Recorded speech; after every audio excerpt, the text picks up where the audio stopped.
একজন মুসলমানের দাম আল্লাহর কাছে এত বেশি, আল্লাহর নবী বলেন তাম পৃথিবী যদি সমস্ত কাফের মুশরিক হয়ে যায়, বেনাস্তিক হয়ে যায়, আর একজন ব্যক্তির যতক্ষণ জমিনের উপরে আমি আল্লাহ শব্দটা ব্যবহার করবে, আমি একজন ইমানদারের খাতিরে তামাম জাহান আমি অটল রাখবো।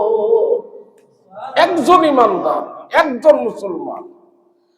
কিন্তু কোটি কোটি কাফের মুশরিক গোটা পৃথিবী ভরা থাকবে যেদিন, আর যেদিন আমি আল্লাহকে ডাক দেওয়ার মতো একজন মুসলমান থাকবে না, একটা মুহূর্ত পরিমাণ এই পৃথিবী আর টিকে থাকবে না।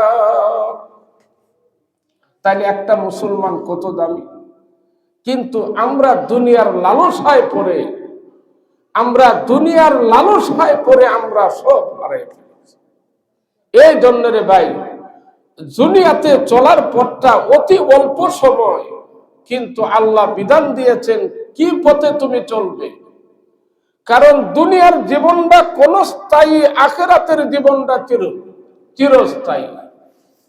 আপনি বলেন তো, যারা আমি গতকালকে না পরশু শুনছি আরেক নেতার কথা, পৃথিবীর কয়েকটা রাষ্ট্রে মিললে এর 500 বাড়ি বাড়িয়েছে, ফ্ল্যাট ম্যাট মিলাইয়া দিলাইয়া মোটামুটি 500-র কাছাকাছি একজন লোকের কয়েকটা রাষ্ট্রে মিললে তার ফ্ল্যাট অথবা বাড়ি মিললে। আপনি বলেন তো, তার একটা বাড়ি সমাপ্তি করে খাইয়া দুনিয়া থেকে মরার মতো গ্যারেন্টি তার আছে না নাই? কোনো গ্যারেন্টি নেই। অথচ তার কি ক্ষতি হবে আর সন্তানের কি লাভ হবে? আল্লাহর নবী বলেন, এই সম্পদের জন্য বুক করবে প্রতিবেশী, তোমার অবাধ্য সন্তানেরা বুক করবে, কিন্তু আল্লাহর আদালতে দাঁড়াইয়া যখন তার হিসাব দিতে শুরু করবে, এই দিন বুঝবে তোমার সম্পদের কত দাম।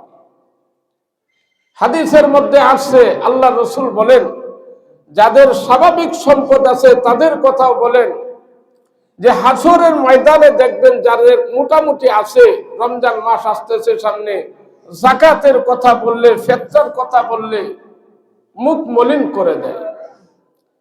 অথচ হাদিস শরীফে রাসূল বলেন, কোন ব্যক্তির যদি হালাল টাকা হয় আর হালাল টাকাটাকে সঠিকভাবে যাকাত, ফিতরা, সদকা এইগুলি যদি প্রদান করে সঠিকভাবে, আখিরাতের ময়দানে এই সলিড করার কারণে আখিরাতের ময়দানে আল্লাহর আদালতে দাঁড়াইয়া তার হিসাবের কাঠগড়ায় জবাবদিহি করতে হবে।